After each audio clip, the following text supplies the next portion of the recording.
பெண்களுக்கு துன்பம் விளைவித்தலை தடை செய்கின்ற சட்டத்திருத்த மசோதாவை சட்டசபையில் முதல்வர் ஸ்டாலின் தாக்கல் செய்தார்.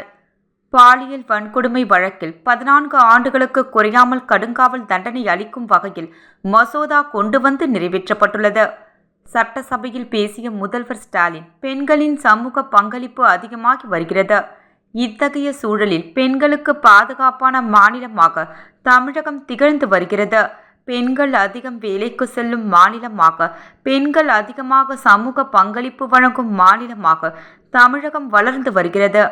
அதே நேரத்தில் பெண்களின் பாதுகாப்பை உறுதி செய்தாக வேண்டும். பெண்களின் பாதுகாப்பை உறுதி செய்வதிலும் பெண்களுக்கு எதிரான பாலியல் வன்கொடுமைகளில் ஈடுபடுவோர் மீது தயவு தாட்சியமின்றி நடவடிக்கை என்று சட்டப்படி அவர்களுக்கு கிடைக்க வேண்டிய தண்டனைகளை வாங்கி தருவதிலும் உறுதியோடு செயல்பட்டு வருகிறது தமிழக அரசு. அரசின் இந்த நடவடிக்கைகளை பற்றி இந்த மாமன்றத்தில் நான் பலமுறை எடுத்துரைத்துள்ளேன். பெண்களுக்கு எதிரான குற்றங்களை இரும்பு கரம் கொண்டு அடக்கி ஒடுக்கி வருகிறது இந்த அரசு.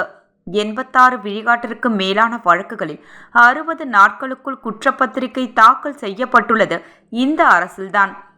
பள்ளிகள், கல்லூரிகள், பொது இடங்களில் பெண்கள் பாதுகாப்பு பற்றி 2,39,000க்கும் மேற்பட்ட விழிப்புணர்வு நிகழ்ச்சிகளை நடத்தி காட்டியுள்ளதும் இந்த அரசுதான். கொடூர குற்றங்களில் ஈடுபடுவோருக்கு வழங்கப்பட வேண்டிய தண்டனை என்பது இத்தகைய செயல்களில் ஈடுபட முனைவோருக்கான கடும் எச்சரிக்கையாக இருந்திட வேண்டுமென முதல்வர் ஸ்டாலின் பேசினார்.